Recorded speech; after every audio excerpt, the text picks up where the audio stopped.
Hey there, guys. All right, today we are back with some more of the Great War. This week we're on to fucking microphone. Is that this week? This week is week 94, the British Death March in Mesopotamia. Will I be able to end the year before on week 100? Trying to do the math in my no. I don't think I think maybe we'll be maybe the first Great War episode of the new year will be week 100. That'd be pretty cool. But also, I'd be happy to get 100 weeks done before the new year. There's so much of the show left. There's so much. Anyways, before we dive in though, make sure you go and check out the links in the description box below. I would love it if you joined the Discord and followed me over at Twitch. Okay, let's just go ahead and dive right into week 94 and hear about how all these British soldiers are about to die. You fought, and you lost. You're a prisoner, but that's maybe better than active fighting, right? Well, are there ever truly any winners in war? That's my deep philosophical question for a lifetime.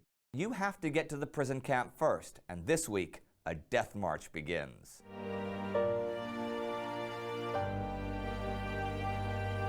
I'm Indy Nidell. Welcome to the Great War.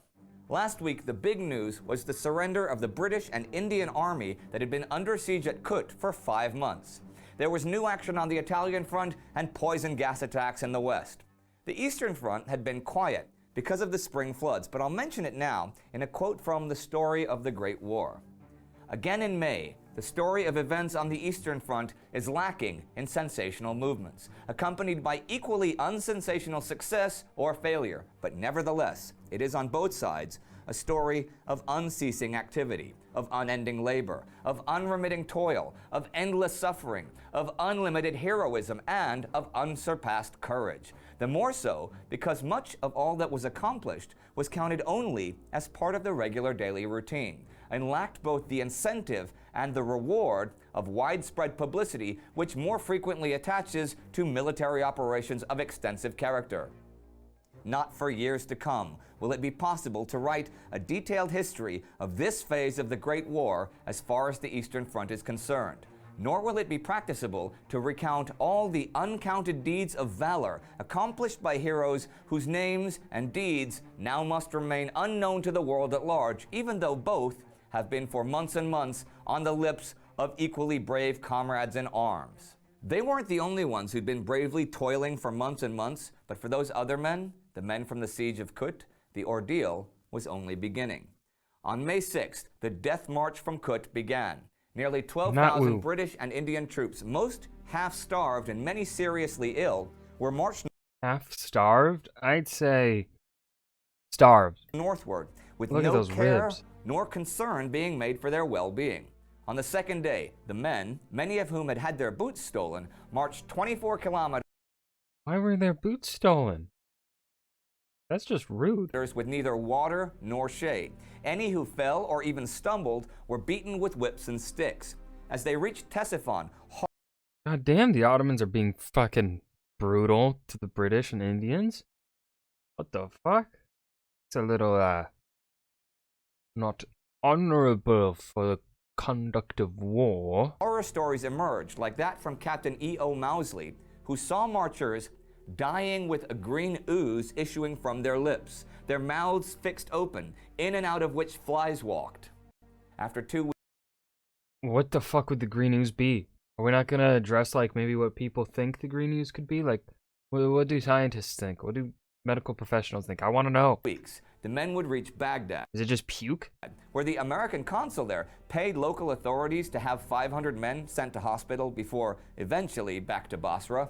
160 would die on that journey. As for the others, they were kept for 3 days in a compound with neither shade nor sanitation, and then forced to again march north. At Tikrit, they were stoned as they marched through the... I do like that little addition. Like, it's not a necessary detail for what the story here is, but but it adds nice little context and also a little bit, a brief moment of camaraderie, or well, basic human kindness. The American consulate there trying to help in a way that they could. They bribe people to send some of the prisoners at least to a hospital. Just a little, small detail that wasn't necessary for the wider story that they're trying to tell, but it's still nice to have there. Town. And even when they paused, men were afraid to go any distance to relieve themselves for fear they would be murdered for their clothes. One prisoner, finding among 7 naked corpses in a yard one man who was still alive, asked a guard to give him some water. The guard walked over to the guy, took his water bottle, and shoved the neck into the man's mouth until he choked to death. The men's leader, General Charles What the? Oh, the Ottomans. Jesus Christ. Townsend was taken to Constantinople, where he was given residence on an island in the Sea of Marmara. He would remain there in comfort for the remainder of the war. If you were wondering, of the 2,500 British soldiers captured at Kut, 1,750 of them died on the march north or in Anatolian prison camps. That's 70%. The Indian troops fared better. Of 9,300, just 2,500 of them died, just over a quarter. But this was partly because they received better treatment as the Ottomans tried to attract fellow Muslims to their cause. This was a very nasty war, and that march was certainly one of its nastier chapters. Once again, the results of British hubris were on worldwide display. Peter Hart says the whole Tigris campaign was fought with insufficient troops and inadequate logistical arrangements, a campaign which ignored the unique terrain characteristics of the region and was underpinned by the presumption that the Turks were not capable of serious opposition. Guess they didn't really learn anything from Gallipoli, but now, having suffered a second humiliation at Ottoman hands, Britain had to strike back. But Britain had a lot on its plate at the moment. Verdun was in full swing, plans for the Somme were kicking into high gear, Salonika was, whatever Salonika was. But the future of the British Empire in the region, the Middle East, and India really revolved around fixing the situation in Mesopotamia as soon as possible. So they finally did what they should have done last year if they were serious about taking Baghdad. They began to totally reorganize their transport system, a huge and costly but necessary operation. And the War Office took direct control of things from the Indian administration in Delhi. Major General George McMunn was the new Inspector General of Communications, and here's what he found when he arrived in Basra.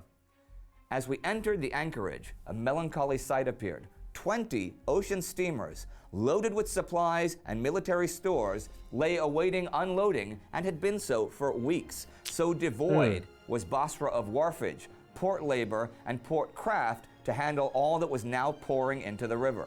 The staff in India, in modern times, had not studied modern movement and logistics. The organization of longshore and river service was only partially understood. Well, he had his work cut out for him, and some people were having their work thrust upon them. On May 12th, in German-occupied France, 25,000 men and women were deported to Germany to be farm laborers. They were given 90 minutes to pack. 3 days later, in Belgium, all unemployed people were ordered to take work in Germany. Foreign labor, quite simply, allowed more Germans to leave their farms, factories, and homes and join the fight. And they'd certainly be needed if the fighting at Verdun were to continue. Okay, here's a little note from John Keegan about one difference between the French and German forces at Verdun. The French rotated divisions through Verdun. The Germans didn't. They just topped up depleted forces with replacements. So by the end of April, 42 French divisions had gone through the region compared to only 30 German. So you got depressing numbers like this.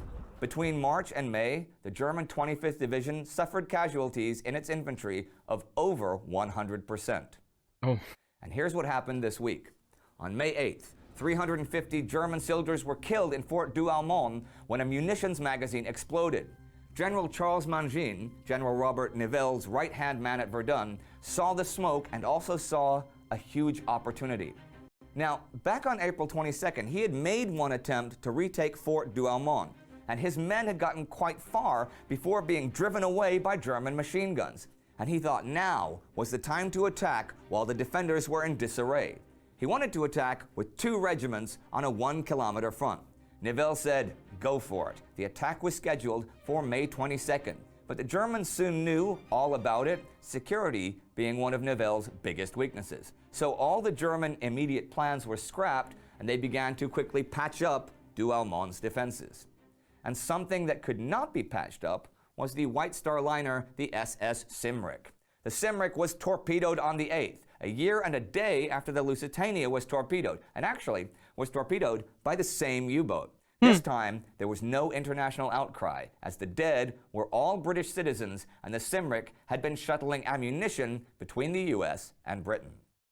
And that was the week. A death march begins. French and Belgians are sent to Germany to work, and an explosion changes the situation at Verdun. Speaking of Verdun, Louis Barthas, the French soldier who kept meticulous diaries of the war, was about to be sent there. He wrote this: "The next day we rested because the day after that we had to begin our approach to Verdun. At the corner of a little square, I saw a crowd gathering. They had formed a circle around a brownish, greasy mass containing what were clearly pieces of bone. Someone explained to me that in August 1914, the Germans, masters of the battlefield, gathered up all the dead, their own and ours, and made an immense funeral pyre, which they doused with gasoline and lit. For several days, the wind carried the hideous odor of grilled flesh for miles around. No one knew how, but this shape, which I had before my eyes, was a piece of what remained when the sinister bonfire burned out." Just a peaceful day, far from the action. Barthas would indeed head to the hell of Verdun, and we'll soon see some of his impressions from there. They won't be pretty. If you want to know more about Louis Barthas and his life, you can check out our bio special about him right here. And that was the British Death March in Mesopotamia. The Great War. The Great War, week 94. This was, we're in the lull of things, I'd say, where, again, things are happening, but it's just not things that are necessarily able to be, that don't lend themselves to much discussion or really me needing to put more thoughts into it, because this show does a great job of pretty much succinctly covering what they need to cover, that I am aware of, that I know, of information that I know. So yeah, but still, again, these slower episodes, in my opinion, these are leagues better than what they were in those first, 40 weeks, I want to say, where when we had these kind of episodes, it was so dull to me. I feel like they've definitely gotten a lot better at their script writing here and the way they convey information since the early episodes. Been cool to watch. I hope you guys enjoyed. Remember to hit that like button and subscribe for more, and I will see you guys in the next video. Peace.